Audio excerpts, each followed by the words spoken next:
మహాభారతంలోని గొప్ప పాత్రల్లో విదురుడు ఒకరు. కృష్ణ భక్తిపరుడు, జ్ఞానవంతుడు మాత్రమే కాదు, విదురుడి విధానం న్యాయం, సత్యానికి చిహ్నంగా కూడా పరిగణించబడుతుంటాయి. ఆయన ఆలోచనలు చాలా లోతైనవి, ఆచరణాత్మకమైనవి. హస్తినాపురానికి ప్రధానమంత్రిని నిర్వహించిన విదురుడు రాజు తను ఎదురుగా ఉన్నప్పటికీ నిజాన్ని, సత్యాన్ని నిర్భయంగా మాట్లాడేవాడు. అందుకే విదురుడు ప్రతి యుగంలో ఆదర్శవంతమైన రాజనీతిజ్ఞుడిగా పరిగణించబడుతున్నాడు. విదురుడు ధృతరాష్ట్రుడి మధ్య జరిగిన సంభాషణను విదుర నీతి అని పిలుస్తారు. ఇది కేవలం ఒక శాస్త్రీయ గ్రంథం మాత్రమే కాదు, నేటి కాలానికి మార్గదర్శి కూడా.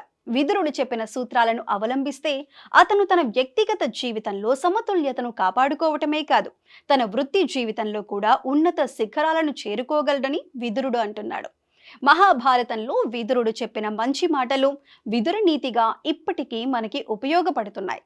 తెలివిగా, మంచిగా, నీతిగా ఎలా బ్రతకాలో ఆయన చెప్పిన సూచనలు అందరికీ స్ఫూర్తినిస్తాయి. విదురుడు చెప్పిన జీవిత సూత్రాలు మన జీవితాన్ని విజయవంతంగా మార్చే మార్గాన్ని చూపుతాయి. మహాభారతంలో ఒక ప్రత్యేకమైన భాగం విదుర నీతిగా ప్రసిద్ధి చెందింది. ఇది మహారాజు ధృతరాష్ట్ర, మహాత్మా విదుర మధ్య జరిగిన సంభాషణపై ఆధారపడి ఉంటుంది. ఈ నీతి మన జీవితంలో అనేక ముఖ్యమైన పాఠాలను తెలియజేస్తుంది.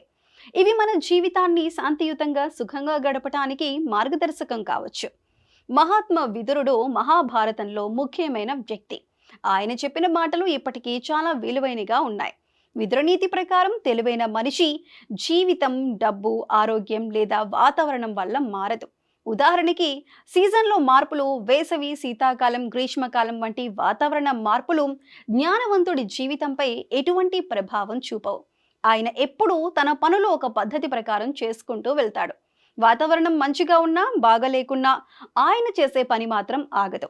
ఇవన్నీ ఆయన ఆలోచనలకు అడ్డురావు. తెలివైన మనిషి జీవితంలో ప్రేమ, భయం కూడా ఏమీ చేయలేవు.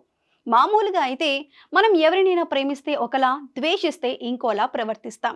కానీ జ్ఞానవంతుడు మాత్రం ప్రేమ ఉన్నా, ద్వేషం ఉన్నా తన పని తాను చేసుకుంటూ పోతాడు. ఆయన స్వచ్ఛమైన మనసుతో భయం లేకుండా తన పనులు చేస్తాడు. ఎప్పుడూ తన సొంత ఆలోచనలు, పద్ధతుల ప్రకారమే నడుచుకుంటాడు. తెలివైన మనిషికి డబ్బున్నా లేకున్నా ఒకటి. మహాత్మా విదురుడు డబ్బుకు అంత విలువ ఇవ్వలేదు. అది మనకు మంచి పాఠం నేర్పుతుంది. మనకు కావాల్సిన బలం, శక్తి ఏదో విధంగా సంపాదించుకోవచ్చు. కానీ డబ్బు కోసం మరీ ఎక్కువగా కష్టపడి మన టైం, శక్తిని వేస్ట్ చేసుకోవద్దు. విదుర నీతి చెప్పే ఈ 3 ముఖ్యమైన విషయాలు తెలివైన మనిషికి ఉండే లక్షణాలు.